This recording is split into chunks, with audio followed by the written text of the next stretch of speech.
high if the trait is controlled by a recessive allele. Okay? So when we say a test cross, this is always being mated by a homozygous recessive individual. Okay?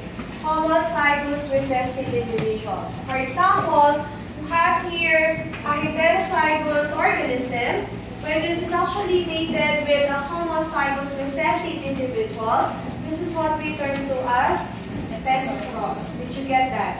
Always one of the individual is a homozygous recessive. But of course, if this one contains a heterozygous condition, is this a test cross? No.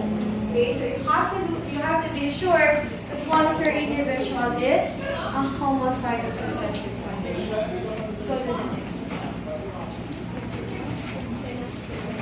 Okay, so the next one would be a sample problem for you to work with. Okay, so let's go with number 1. Who would like to do it on the board?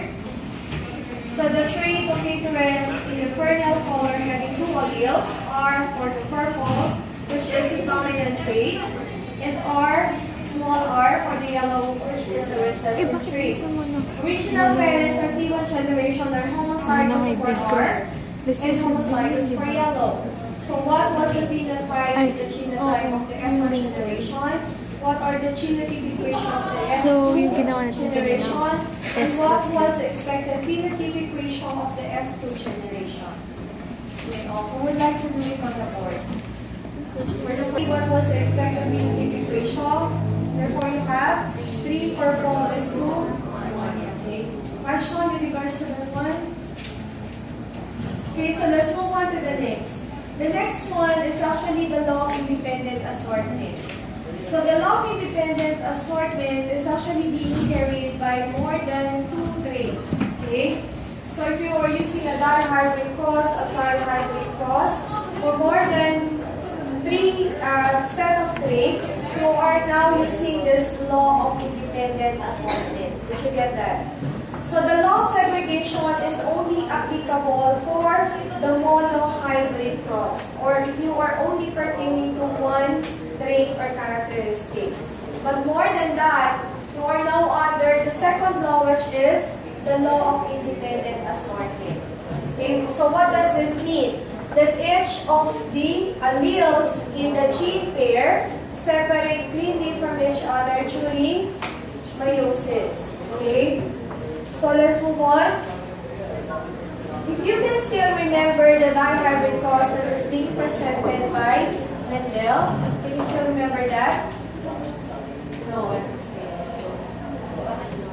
Itatandaan ba to? So there are 2 major traits that they have been considering. So the first one is the seed shape. So you have here the seed shape. So what is the dominant trait for the seed shape again?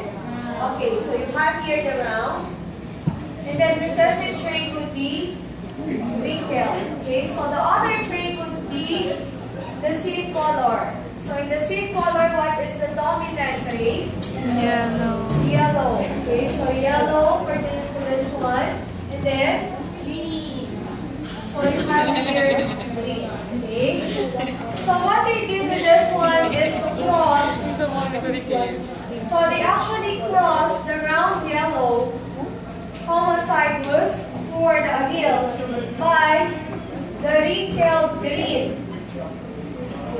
Okay. So if this is homozygous, therefore, this would actually have this allele for an individual.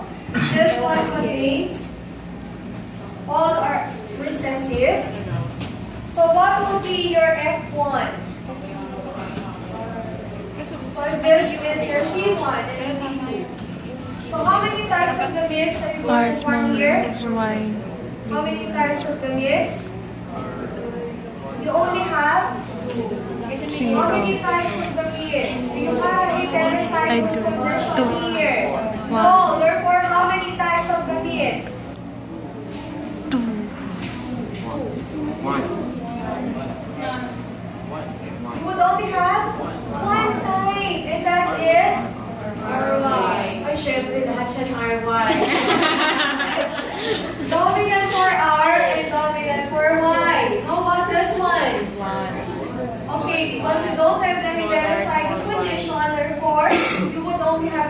type of gamete. So in the F1, if you're going to combine these two gametes, therefore you will be forming heterozygous for R and heterozygous for Y. What is the phenotype of this? Okay, so this is still round yellow. Okay? In getting the F2, it's because all your F1 are actually heterozygous for R and Y. Therefore, this will be mated with another heterozygous condition, individual. Okay? This is the form. Then, so this is a dihybrid cross. It's either you do what we term to as the Punnett square or the fourth method. Okay?